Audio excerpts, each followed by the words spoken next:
So while some of this Bangladesh macro may be familiar to those who are familiar with Bangladesh, I'd like to take this opportunity for us to set the stage for some of our new foreign guests and our prospective investors in Bangladesh. So as you can see, remittances are a big driver of Bangladesh's growth and a large contributor to the foreign exchange reserves of the country. Additionally, as you can see, and as mentioned and stated by Chairman of Startup Bangladesh, Bangladesh is on track to become a $1 trillion GDP with significant GDP growth rates over the past decade, with anticipations for a very positive trajectory over the next several years. So Bangladesh's macro remains compelling, there's no doubt about that. Our trajectory continues to be attractive and remittances continue to be robust. We have one of the youngest median populations across the world, with 42% of the population under the age of 25 and 63% under the age of 35. This is important for us within the startup ecosystem because this is a digitally engaged, mobile first, or perhaps mobile only, perhaps more accurately, mobile only population or generation. And I think this gives us a very unique opportunity for us to capitalize on that with new technologies and new solutions to solve problems through digital and technological means, and startups are able to fill that vacuum and fill that opportunity set.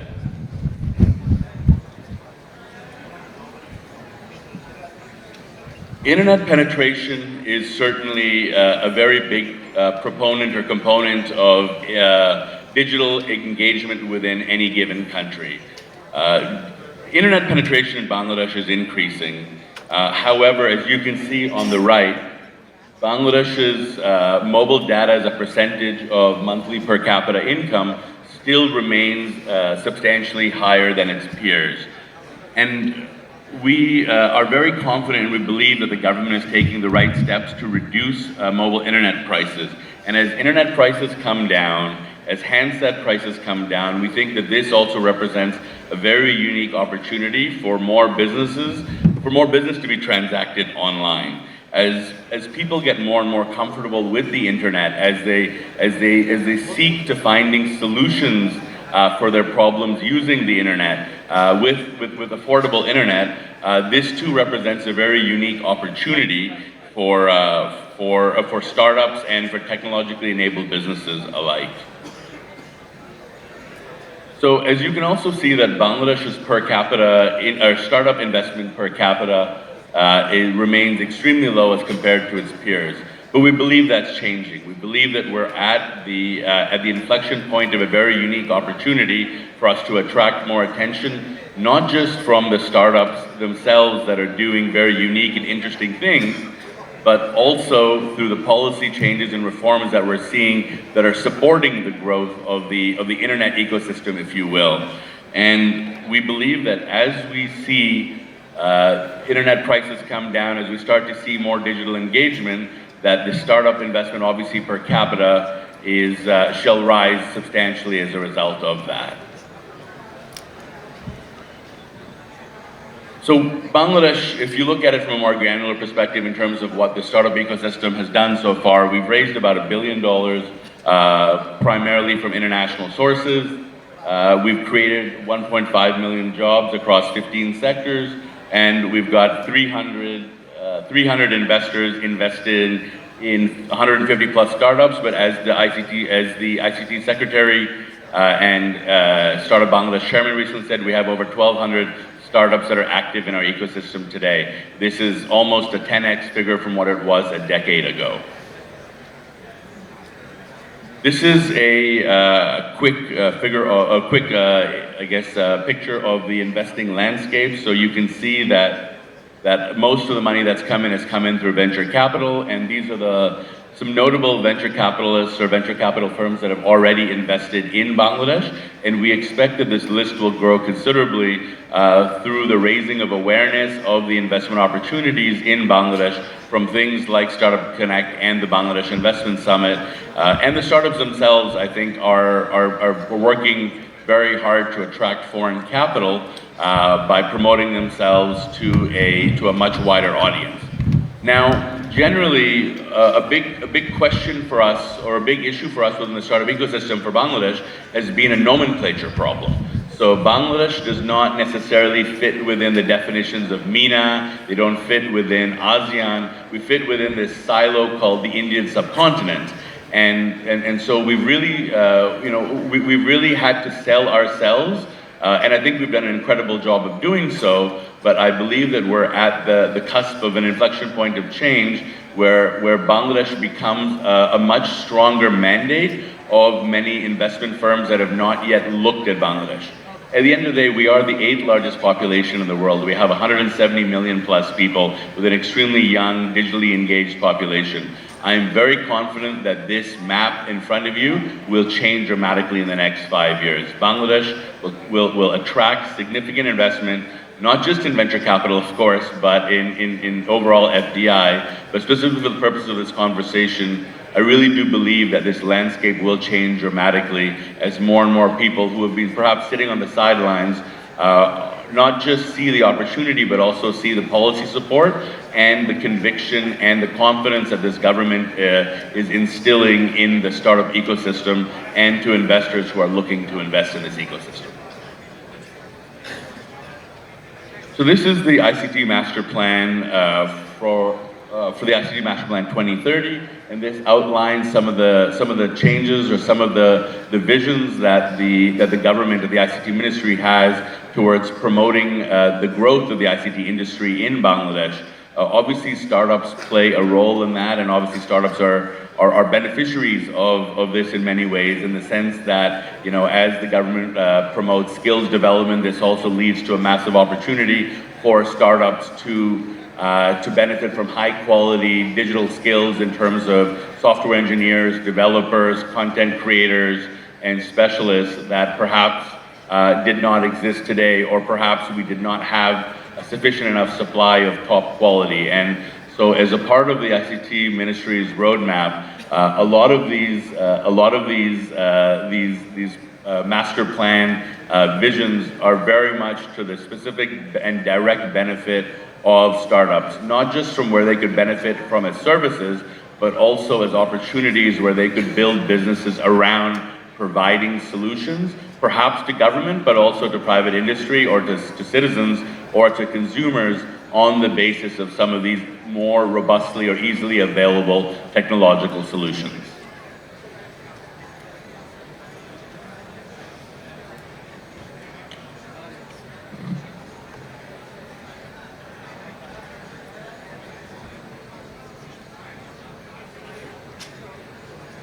So these are some of the programs that the ICT Ministry has been focusing on in terms of promoting opportunity sets for creation of entrepreneurship in terms of startups and SMEs, through the training and through the development of young entrepreneurs and I guess students to be better prepared to set up their own businesses. So for example, the Bangladesh High Tech Park Authority is an example which obviously aims to create an investor-friendly landscape for startups and technological businesses alike. IDEA project is one that I think is very, very well worth mentioning. It currently, in its current shape and form, in its truest form, is meant to be an ideal opportunity for lead gen for organizations like Startup Bangladesh and other venture capital, where it provides early grants and support to budding or aspiring entrepreneurs who may have their respective tech or SME or startup businesses, which could then scale into larger opportunity sets and then receive startup funding from venture capital or privately or organizations such as Startup Bangladesh. So Startup Bangladesh has been working through the very kind assistance and support of JICA to do the feasibility study on a fund of funds model, and we're pleased to say that significant progress has been made in that regard. So we believe that by launching this fund of funds model, it provides an opportunity for attracting international venture capital firms who operate at world-class standards or at global standards of venture capital to not just participate in the Bangladesh investment ecosystem, but to use that as an opportunity set for them to promote Bangladeshi startups to their LPs, to their investors who may not necessarily have had Bangladesh as a part of their mandate. And so we really do believe that the fund of funds model has a much wider benefit approach than just providing capital to these venture capitalists. We believe that this can actually bring about a network effect that allows for the mobilization of significantly higher amounts of capital because of the international nature of some of these these venture capitalists that we ideally believe would participate in the fund of funds model.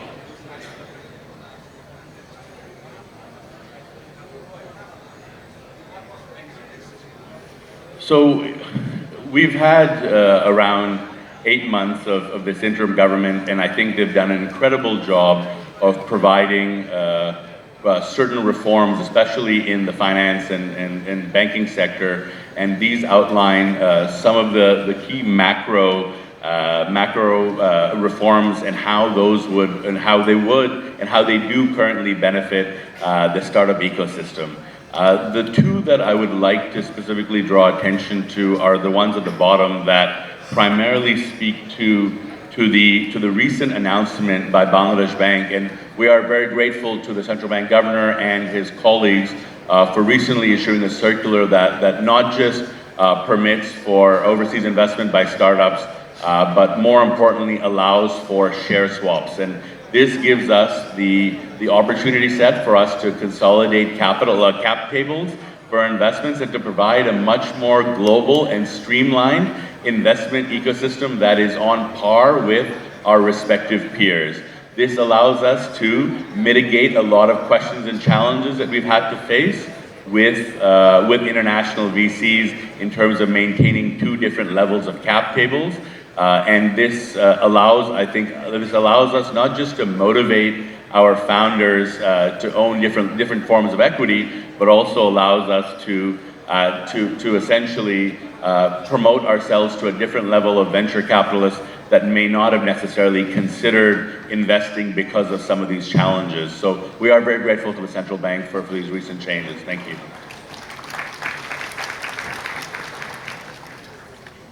So we're back to me. I thought I'd take this opportunity to talk a little bit about my journey in terms of the experiences that I've had within the startup ecosystem as one of the earliest advocates and angel investors. So as I said, I moved to Bangladesh in 2006, and I've been in Bangladesh for about 18 years. I've made about 60 plus investments in startups globally and 17 investments in Bangladesh to date.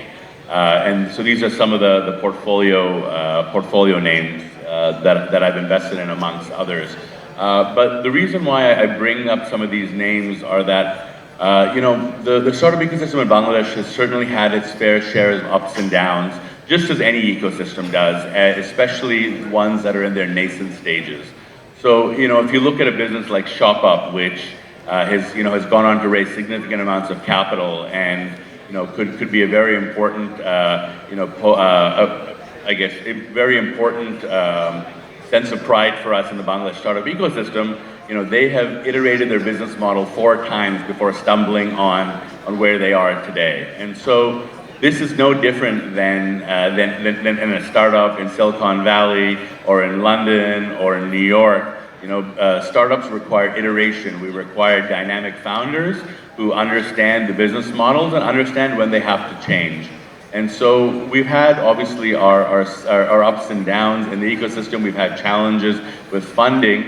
But another example I wanted to point out is our experience with Pathao. So we were one of the first investors in Pathao in 2016, I believe. And we had an opportunity to take an exit within 24 months of our investment. So we essentially turned our $300,000 into $7 million within 24 months. Now, we didn't do that because we didn't believe in the ecosystem. We did that because it sent a very important signal to our LPs, to our investors, that there are exit pathways in Bangladesh, that Bangladesh is investable, that Bangladesh is an opportunity set, that it's not that you can invest, but you can also find ways to exit. Obviously, as you may appreciate, exits are just as important as investments to financial investors. So by that token, by us doing a proof of concept, it really did instill some confidence in investors that yes, there are opportunities for us to exit. And I really do believe that there are significant opportunities as we work with the regulators to see how we can list Bangladeshi startups that may experience significant growth, and work with BSAC and with the finance ministry on how we can promote a wider class of high quality startups to list in the coming days. The one thing I want to end on in my keynote is that, as I'm born and raised in Canada, I've been very privileged to have a very privileged life. I am in Bangladesh because I want to be. I am here because I believe it is the most exciting, not one of the most exciting opportunity set in the world today. And I think amongst that opportunity set, the startup ecosystem represents a really unique opportunity. It's a very nascent, very early stages opportunity set that I would really urge international investors to explore and consider as we start to attract more capital, as our population starts to become more digitally engaged, as this government works towards reforms that would reduce internet prices and increase digital engagement. There's no doubt that the Bangladeshi internet ecosystem will experience significant growth in the coming days. And I want to use this opportunity to invite you all to join us on this journey. Thank you very much.